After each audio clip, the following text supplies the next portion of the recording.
কেমন আছো? আশা করি তোমরা সকলেই ভালো আছো।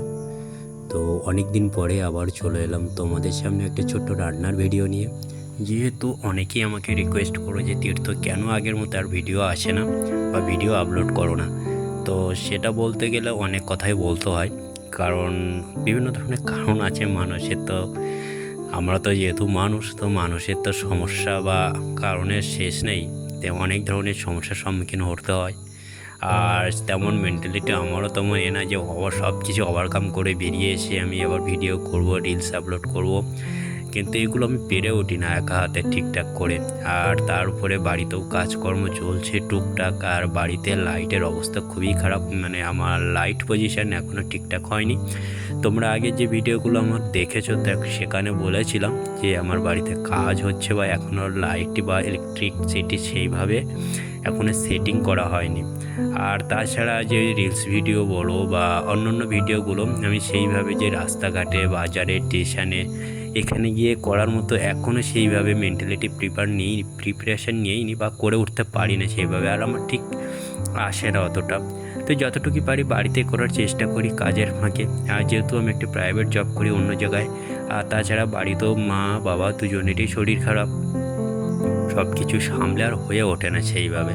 তো ভাবলাম আজ সানডে যেহেতু আজকে একটু রান্নার দায়িত্ব আমি আছি, তাই ভাবলাম একটা ছোট্ট ভিডিও আপলোড করা যাক তোমাদের সাথে।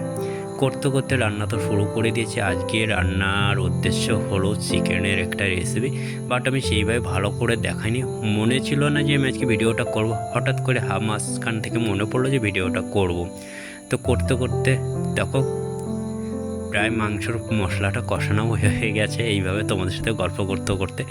আর মাংসের রেসিপিটা কী বলো, তোমাদের সাথে কথা বলার জন্য অনেক দিন পরে যে ভিডিওটা আপলোড করছি সেই একটা এক্সাইটেডমেন্টের জন্য তোমাদের যে রেসিপিটা কী কী করছি, কী কী দিচ্ছি সব ভুলে গেছি। যেহেতু তোমরা দেখে নাও, বেশি কোনো কিছু দিইনি আমি, খুব কম মশলাতেই আমি আজকে চিকেনটা বানাবো।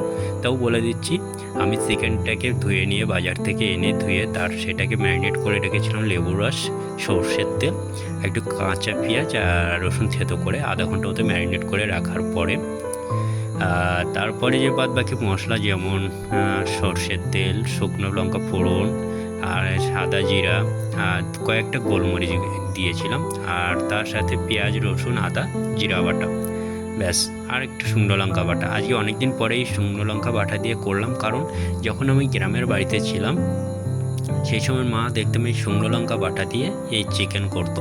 বাট আমাদের বাড়িতে এখনও পর্যন্ত গুঁড়ো মশলার চলনটা খুবই কম। এখনও পর্যন্ত আমাদের বাড়িতে শিলের বাটায় মশলায় রান্নাই হয়। আর শিলে বাটা রান্নার স্বাদটা কিন্তু একটু আলাদা। তাই সেইভাবে বানানোর চেষ্টা করলাম। যেহেতু আমি রান্না করতে পারি না বলবো না, রান্না করতে পারি, অনেক দিন থেকেই রান্না করতাম। বাট রিসেন্ট হলো আমি এখানে একাই থাকতাম যখন, তখন অনেক রকম রান্না করতে পারতাম। বাট এখন মা বাবা সবাই চলে এসছে একই সাথে, তো এই রান্না থেকে অনেকটা দিন বিরত। তো ভাবলাম কেমন হবে জানি না, তো ট্রাই করেছি নিজের সাধ্য মতো। আর যখন খাওয়া যাবে তখন তো বুঝবে যে কেমন হয়েছে। আর কেমন হয়েছে চিকেনটা সেটা অন্য একদিন তোমাদেরকে রিভিউ দেবো।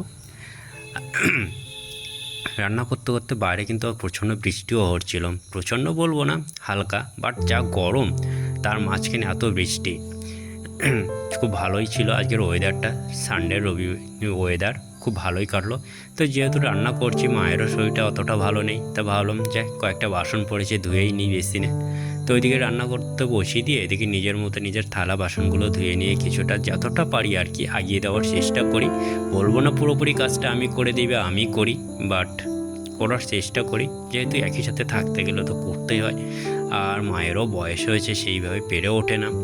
আর যতটুকু পারি সেইটুকুনি করি, আর কি করা যাবে বলো। করতে দেখতে দেখতে আমার ওদিকে থালা বাসনও ধোয়ার শেষ, আর দিকে চিকেনটাও প্রায় শেষের পথে। এই গরম মশলা দিয়ে দিলাম, এবার নামিয়ে নেব। তো আজ এই পর্যন্ত। ভিডিওটা কেমন লাগলো তোমরা জানিও, আর যদি ভালো লেগে থাকে কী করতে হয় সেটা তোমরাই জানো। আর প্লিজ একটু পাশে থেকো। দেখা হচ্ছে পরের কোনো ভিডিওতে। ওকে, বাই।